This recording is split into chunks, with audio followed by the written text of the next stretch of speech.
Welcome back to The Explainer. Today, we're taking a really objective, deep dive into a highly complex piece of historical and religious text, Surah At-Taubah. We're going straight to the source material to unpack the intense geopolitical, social, and spiritual themes woven throughout this incredible document. And specifically, we're going to look at exactly why it was revealed in the first place. So, let's kick things off with a foundational question that really sets the stage for everything we're about to cover. What happens when sacred treaties are broken? You see, the text we're examining today was revealed in a very specific historical crucible, right on the heels of shattered alliances and looming conflict. But before we get into the strict rules of war, economics, and charity detailed in this document, we need to know what we're actually looking at. At-Taubah, which translates into English as the Repentance, is the 9th surah or chapter of the Quran. It's unique in its structure and, as you'll see, incredibly direct in its messaging. To make this dense 129-verse text a bit more digestible, we've organized our explainer into 5 key themes. We'll start with the Declaration of Immunity, move into the Battle of Hunain, look at wealth and charity rules, contrast believers versus hypocrites, and finally end with the ultimate repentance.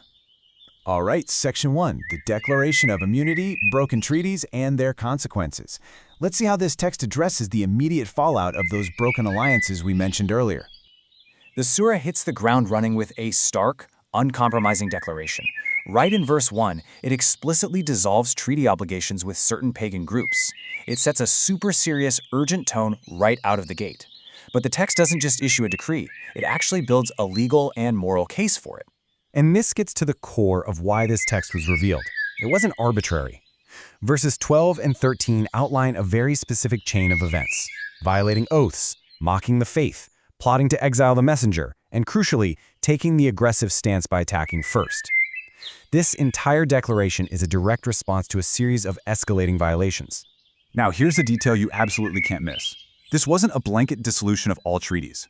Verse 4 actually commands strict adherence to treaties with those who kept their word and didn't aid enemies. It emphasizes a strict framework of justice. If an opposing group honors their contract, the believers are strictly mandated to do the exact same thing. Moving right along to Section 2, the Battle of Hunain, a historical case study. Building on that tense military context, the text provides a really practical historical example that perfectly illustrates a core theme: the sheer danger of hubris. It points out that relying on massive military size and earthly numbers over spiritual faith is basically a recipe for failure.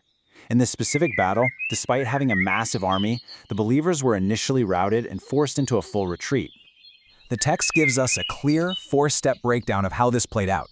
First, there's the initial arrogance of having a huge army. Second, the sudden, overwhelming defeat where the land itself seemed to just trap them. Third, a divine intervention where a spiritual calm is poured down onto the believers. And finally, unseen forces arrive to completely shift the tide of the battle. It's a powerful narrative designed to emphasize reliance on the divine rather than material strength. Okay, Section 3, Wealth and Charity Rules. Let's look at the economics of the text. Shifting gears from warfare and history, the text spends a lot of time regulating society, and it absolutely does not pull its punches when it comes to hoarding wealth.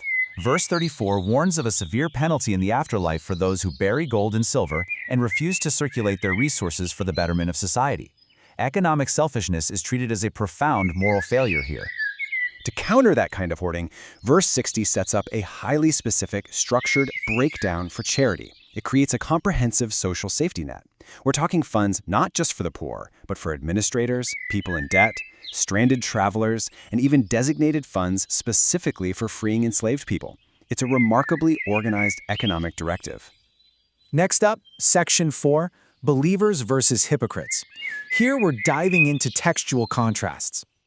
To really emphasize its moral framework, the text relies heavily on stark juxtapositions between two distinct groups living within the exact same community. On one side, you have hypocrites who actively promote evil, forbid justice, withhold their wealth, and forget their spiritual duties. On the other, believers do the exact opposite, promoting justice, forbidding evil, and maintaining their spiritual practices. There is literally no gray area here. And naturally, opposite earthly actions dictate entirely opposite outcomes in the afterlife. The hypocrites face an enduring penalty, while the believers are promised flowing gardens and enduring delights. This juxtaposition acts as a really powerful motivational tool for the reader. Which brings us to our final section, Section 5, the ultimate repentance. Let's explore the role of mercy in the text. We have to look at the overarching namesake of the chapter, right? Toba, or repentance. After all the strict rules, wartime decrees, and vivid descriptions of punishment we've covered, the text repeatedly circles back to this core message of vast, accessible mercy. Verse 104 is a crucial reminder that the ultimate goal here isn't punishment, but a return to grace. But what does that actually look like in practice? Well, verse 112 lays out the exact attributes of someone who successfully repents. It isn't just a simple, "I'm sorry." The text defines it as an active, ongoing lifestyle of devotion, praising, promoting good, forbidding evil, and strictly observing divine limits. It's about total transformation. To really drive this home, the text anchors this concept with a deeply emotional story in verse 118. It's about 3 individuals who failed to join a military campaign. The text describes their guilt so intensely, saying the earth, for all its spaciousness, seemed to just close in on them. They're pushed to the absolute brink of despair before their repentance is finally, miraculously accepted. It proves that mercy is available even after profound failure. So as we wrap up this explainer on Surah At-Taubah, I want to leave you with something to chew on.